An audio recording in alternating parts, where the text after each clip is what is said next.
네, 안녕하세요. 김종욱입니다. 자, 2021년 이제 거의 다 갔네요. 그리고 2022년이 우리 앞에 나타났습니다. 자, 2021년에는 여러분들에게 많은 사랑을 받았던 메타버스 컨텐츠를 비롯해서 몇몇 컨텐츠들이 있었는데요. 근데 양적으로는 많은 컨텐츠를 드리지 못해서 아쉬움이 남았던 한 해이기도 합니다. 자, 2022년에는 여러분들에게 양질의 컨텐츠 그리고 도움이 되는 컨텐츠들로 좀 더 자주 그리고 또 알차게 준비해서 찾아뵙도록 하겠습니다.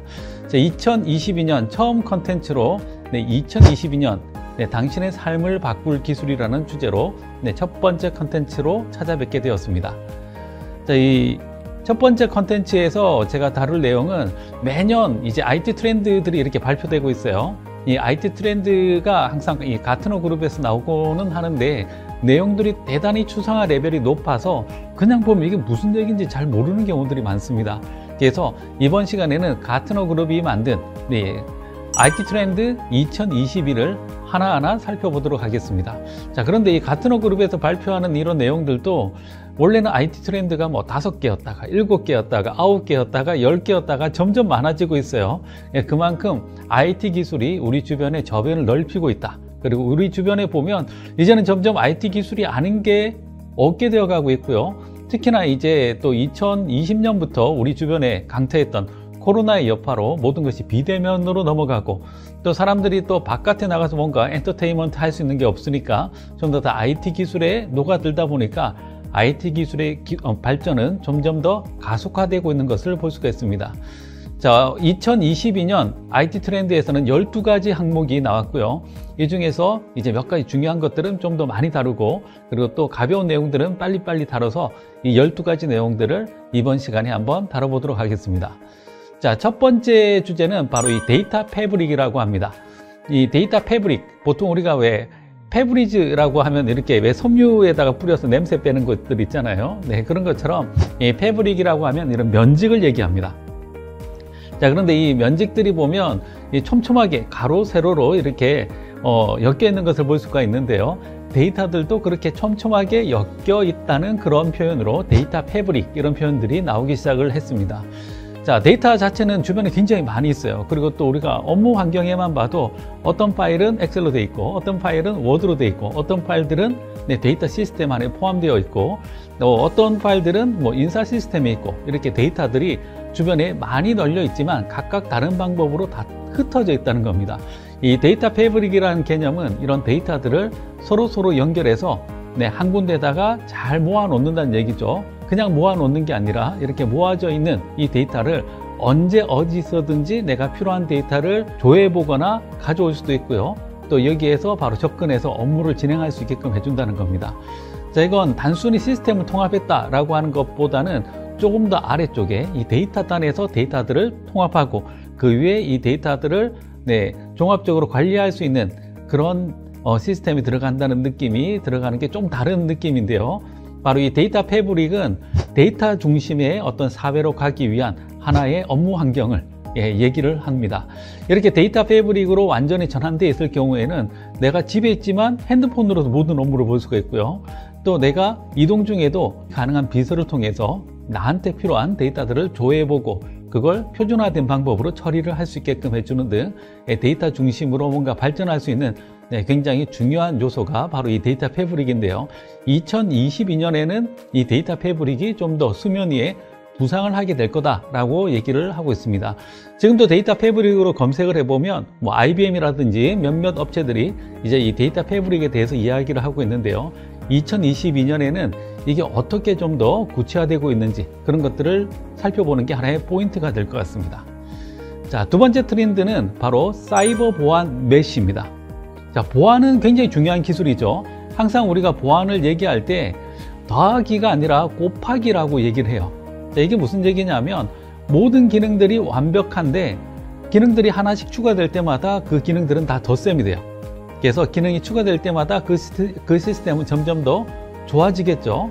근데 보안은 곱하기다 라는 얘기는 뭐냐면 아무리 좋은 기능들이 있어도 보안이 0이 되면 모든 것이 다 0이 됩니다.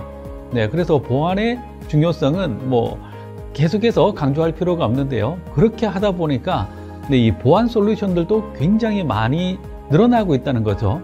이 보안 솔루션들을 하나로 묶어서 총체적으로 종합적으로 관리할 수 있는 그런 개념이 필요하다라고 해서 나온 게 바로 이 사이버 보안 메쉬입니다.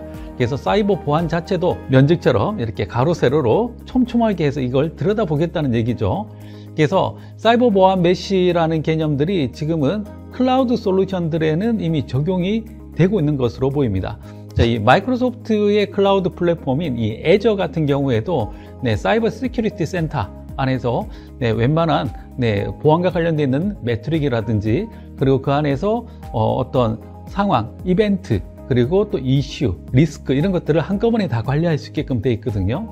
그래서 보안들도 하나하나 따로 떨어져 있던 것들이 이제는 한 단계 더 추상화가 올라가서 거기를 보면 전체를 볼 수 있게끔 이렇게 발전하고 있다라고 볼 수가 있습니다.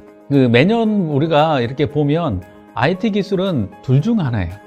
뭔가가 전문화돼야 돼 라고 하면서 시스템들이 하나하나 따로 떨어져 나오다가 이게 너무 많아지니까 이제 관리하기 힘들어, 다시 통합해야 돼 해서 다시 또 통합하고요, 다시 또 전문화시키고 이걸 반복하면서 발전하는 게 IT가 아닐까라는 생각이 듭니다.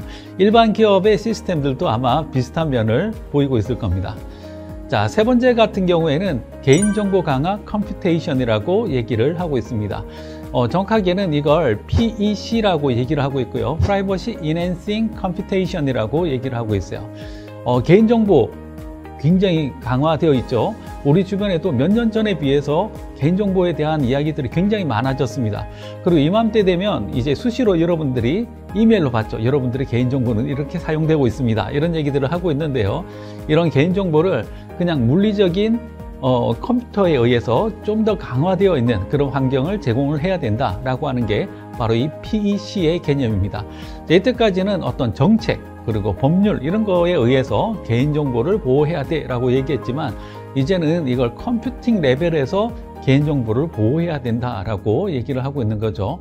그래서 이 개인정보 자체를 우리가 어디까지 개인정보로 볼 거냐에 대해서는 여전히 이제 몇 가지 이슈들이 있지만, 최소한 두 가지, 세 가지 정보를 합쳤을 때 누군가를 특정할 수 있으면 그것도 좀 다 개인정보로 보고 있습니다. 특히나 우리나라 같은 경우는 이 개인정보 보호에 있어서는 세계에서도 굉장히 높은 수준의 요구사항을 받고 있는 회사이고, 또 이게 또 다르게 보면 유럽이나 미국이나 수출 지향적인 우리나라 산업 구조에서는 어쩔 수 없이 개인정보 강화는 필연적인 요소가 되겠죠. 그래서 내년에는 또 개인정보가 어떻게 강화되는지 이런 것들을 한번 보시면 되는데, 이전과는 좀 다른 형태로 갈 것이다. 이것이 바로 컴퓨팅 레벨에서까지 개인정보를 들여다봐야 된다라고 얘기를 하고 있습니다. 자, 네 번째 같은 경우는 클라우드 네이티브 플랫폼을 얘기를 하고 있습니다. 클라우드면 클라우드지 네이티브 플랫폼이 뭐냐 이렇게 생각을 할 수도 있는데, 자, 우리가 로컬 서버에다가 웹 서버 하나 만들어서 쓰고 있다가 이걸 클라우드에 올리면 그냥 이 서버를 그냥 클라우드에 올리는 게 되겠죠. 이런 것들은 클라우드에 있는 인프라를 이용을 하는 겁니다. 다시 말해서 클라우드에 있는 인프라를 이용하기 때문에 인프라를 관리하기 위한 부수적인 노력들은 대부분 그대로 클라우드로 전이됐을 뿐 남아있다는 거죠. 그렇기 때문에 이 클라우드 네이티브 플랫폼이라는 건 클라우드에 최적화되어 있는, 말 그대로 클라우드의 어떤 서비스나 클라우드의 하나의 플랫폼에 녹아있는 형태의 서비스들로 클라우드상의 시스템을 만든다는 겁니다. 그래서 기존의 웹서버, 데이터베이스 서버, 앞에 네트워크를 어떻게 구성하고 이런 것들이 쭉 있는 이런 인프라 기반으로 우리가 시스템을 구축하는 게 아니라 이미 클라우드에 잘 구축되어 있는 플랫폼이나 서비스를 바로 이용한다는 거죠. 아직까지 국내뿐만 아니라 해외에서도 보면 IaaS라고 부르는 클라우드 애저 인프라 서비스, 인프라 애저 서비스라고 하는 IaaS 형태의 클라우드가 여전히 많이 사용되고 있는데요. 이제 인프라 애저 서비스 같은 경우는 이 인프라를 관리하기 위한 노력, 그리고 여기에서 조절하고 그리고 들여다보고 모니터링하고 관리하고 이런 부분들은 여전히 많은 노드가 걸리는 작업이라는 거죠. 그렇기 때문에 클라우드 네이티브 플랫폼으로 갔다 라고 하면 이제 클라우드에서 제공하는 네이티브 기능들을 적극적으로 사용해서 내부의 노력을 많이 줄이고, 그 줄어드는 그 노력을 어디에다가 쓸까요? 바로 비즈니스 애플리케이션을 개발하고 비즈니스를 최적화시키는 그쪽으로 가는 것이 바로 클라우드 네이티브 플랫폼이다 라고 얘기를 할 수 있습니다. 자, 이제 조합 가능한 애플리케이션 얘기가 바로 트렌드 5번입니다. 바로 이 조합 가능한 애플리케이션이라고 하면, 네, 이런 얘기들은 예전부터 굉장히 많이 있었어요. 이 프로그램 자체가 조각조각 나 있어요. 마치 레고 블록처럼 돼 있어서 이 애플리케이션들을 네, 하나하나 다 뜯었다가 네, 필요한 대로 다시 조립을 하면 원하는 형태의 애플리케이션이 될 수가 있다라는 게 바로 이 조합 가능한 애플리케이션이다 라고 얘기를 할 수가 있는데요.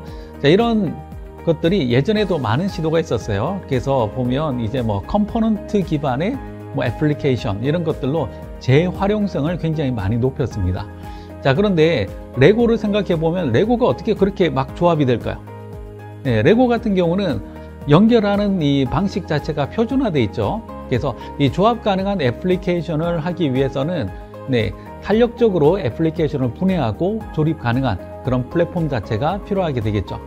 자, 그런데 이 조합 가능한 이런 개념이 어디에서부터 시작이 되었을까요? 자, 지금 오히려 이런 애플리케이션 말고요, 서버 사이드, 네, 서버 단에서는 이미 마이크로 서비스 아키텍처라는 이름으로 이미 조합 가능한 형태의 애플리케이션이 이미 어느 정도 구성이 되어 있습니다. 그래서 서버 사이드에서 서비스 레벨에서 어느 정도 정리가 되어 있기 때문에 이걸 가지고 이제 애플리케이션 단까지 올라와서 뭔가 해볼 수 있지 않을까라는 생각이 듭니다. 자, 이번에는 네, 하이퍼 오토메이션에 대한 개념을 한번 보도록 할게요. 이 하이퍼 오토메이션이라고 하면 네, 오토메이션 하면 자동화죠. 예, 이때까지 자동화에 대한 얘기는 뭐 근 한 10년간 굉장히 지겹게 많이 들어왔고요. 그리고 작년 같은 경우에는 로봇 오토메이션 이런 얘기들도 많이 나왔었어요. 근데 이제는 그걸 뛰어넘어서 하이퍼 오토메이션이라는 얘기가 나오고 있습니다. 자, 자동화를 하는데 자동화에 인공지능이라든지 머신러닝이라든지 이런 기술들이 들어가서 스스로 무언가를 맞춰 나가는 그런 자동화가 있다면 여기서 하이퍼라는 단어가 들어가면 한 단계 더 뛰어넘은 그런 오토메이션이죠. 이때까지 AI나 이런 것들은 어떤 주어진 조건 안에서 바뀌는 값들을 스스로 감지하고 간다. 이런 것들이 이제 AI를 이용한 오토메이션인데요. 하이퍼 오토메이션이라고 하면 네, 어떤 주어진 환경 말고도 예상치 못한 그런 작업들이 들어왔을 때 그런 것까지도 좀 더 다 옵션을 조정해 가면서 네, 자동화시킬 수 있는 네, 그런 것들이 여기서 말하고 있는 오토메이션입니다. 이때까지 해봤던 그 RPA 솔루션이나 이런 것들보다는 한 단계 더 높은 개념의 오토메이션을 얘기를 하는데요. 자, 이런 것들이 이제 가트너에서는 지금 굉장히 많은 시도들을 하고 있다라고 얘기를 했는데 아직까지도 이 하이퍼 오토메이션 레벨에서의 결과물들은 보이지 않았었어요. 그래서 2022년에는 이 하이퍼 오토메이션과 관련되어 있는 어떤 결과물들이 나오지 않을까라는 생각이 듭니다. 자, IT 트렌드가 워낙 많기 때문에 앞부분에 있는 것들은 제가 중점적으로 봤고요. 뒤로 가면 갈수록 네, 뭔가 네, 작년의 재탕 이런 느낌도 조금은 있어요. 근데 그 안에 있는 내용들을 하나씩 보자면 IT 트렌드 8번 같은 경우에는 AI 엔지니어링이라고 얘기를 하고 있습니다. 그래서 기존에 있는 인공지능이라고 하는 그 인공지능 자체를 엔지니어링해서 한 단계 더 높은 레벨의 인공지능으로 가는 거. 그다음에 또 트렌드 9번 같은 경우는 분산형 기업이라고 얘기를 하고 있는데요. 네, 최근에 저하고 같이 협업하고 있는 기업 같은 경우는 네, 본사는 홍대에 있고, 다음에 또 연구실은 또 저기 압구정 쪽에 있고, 네, 또 다른 회사가 또 다른 사무실은 또 상암 쪽에 있고 이렇게 분산돼 있어요.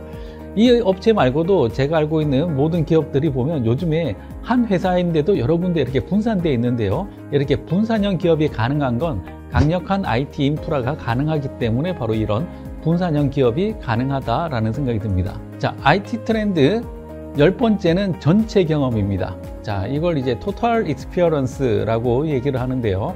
이 전체 경험은 이전에는 하나하나 고객의 개념, 그리고 또 소비자의 개념, 또 그 안에서 또 업무의 경험, 이런 경험들이 따로따로 떨어져 있었다면 이걸 하나로 연결해서 보는 게 바로 이 전체 경험이다 라고 얘기를 할 수가 있겠죠.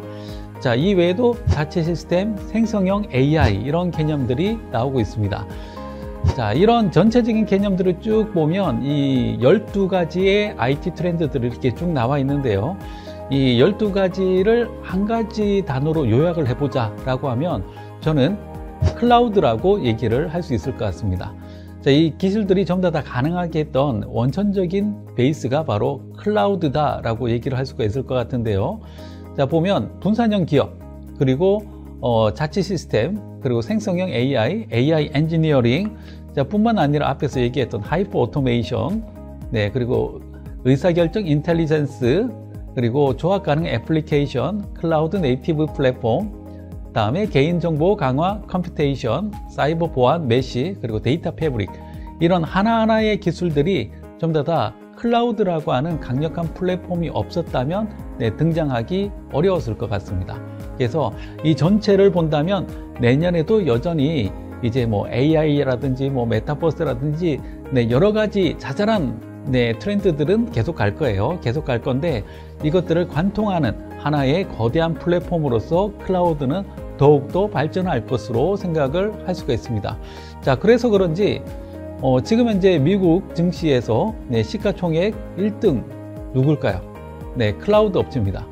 그리고 2등 업체는 아니고요. 3등 업체는 클라우드 회사입니다. 자, 하나씩 살펴보면 마이크로소프트가 1등이고요. 2등이 애플, 그리고 3등이 아마존입니다. 자, 이렇게 클라우드 업체들이 최상위권에 있는 거는 그냥 우연이 아니겠죠. 그래서 내년에도 이런 기술들하고 클라우드가 어떻게 연결되는지를 잘 살펴보시면 도움이 될 것 같습니다.